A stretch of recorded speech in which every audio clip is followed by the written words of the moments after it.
Eu acho que é até importante falar, até mesmo pra nova galera, pra nova geração, que assim, quem foi o Davi Miranda e quem foi a Igreja de Deus e Amor. Isso, especialmente agora é a hora da aula, galera. Hora da aula. Jovens, prestem atenção. Isso, hora da aula pra vocês saberem. Porque hoje em dia... Quem a gente tá falando aqui, que é o neto desse cara aqui. Vocês precisam saber. Então assim, meu avô, pelo meu ver, foi um gigante da fé, né? Com certeza. Ele era um general. Ele era católico, quando ele era jovem, né? De adolescência pra jovem. Tinha uns 20 santos no quarto dele. Ele, a mãe dele e a irmã dele eram todos católicos, assim, muito fiéis, né? E aí, um certo dia, ele tava voltando de uma matinê na madrugada. Ele tava passando pela calçada e ele sentiu um ímpeto muito forte de entrar numa igreja evangélica.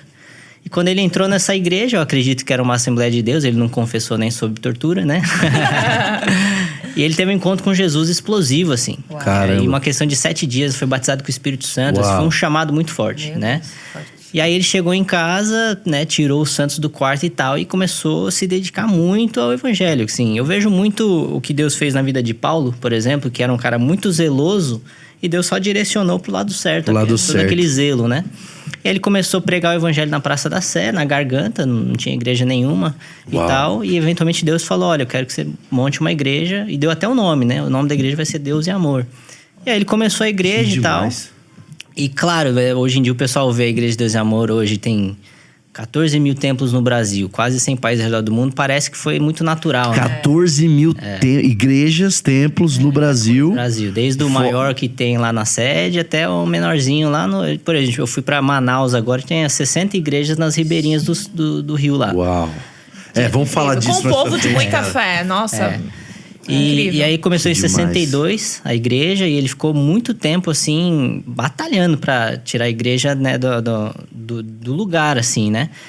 Incrivelmente, quando que a igreja começou a ganhar notoriedade? Foi quando ele, como um vanguardista na época, começou a colocar os testemunhos na rádio, né, das pessoas que foram curadas. Usou a mídia, né, como estratégia. A história de pessoas que estavam na rádio ouvindo, e aí... E nessa época, rádio era totalmente secular. Era só os mundanos usando. Ele foi o quê? O primeiro? Ele foi o vanguardista. Foi o primeiro a... Um dos foi ele, e depois foi o Manuel de Mello lá da Brasil para Cristo, né? E aí quando a igreja começou a ganhar notoriedade e tal, e chegou na década de 70, se eu não me engano, ele foi fazer uma concentração no Rio. Aí a igreja tinha ganhado um pouco de corpo e tudo mais. E, incrivelmente, teve um tumulto nessa concentração. Eu acho que... Eu não lembro qual parte do Rio que era. Mas agora eu esqueci agora. Acho que era Neves.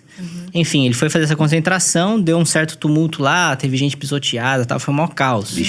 Aí veio polícia, veio a mídia e tal. Queriam prender meu avô e tudo mais. Morte, né? Teve algumas mortes. Pessoas morreram e tal. Só que esse evento foi o fósforo que ligou pra explodir a igreja. A igreja ficou conhecida no Brasil inteiro. Porque a mídia jogou na mídia. Uau. Aí a igreja explodiu, né? E eu sempre falo que a Igreja Deus e Amor é um milagre, cara. Porque assim, eu nasci e cresci lá, mas eu só fui trabalhar lá em 2013, quando eu tive um encontro com Jesus. Eu sempre fui da parte administrativa e financeira, né? Que é o meu histórico profissional. Cara, a igreja não tem a estrutura para chegar onde chegou. Né? Chegou onde chegou pelo poder de Deus.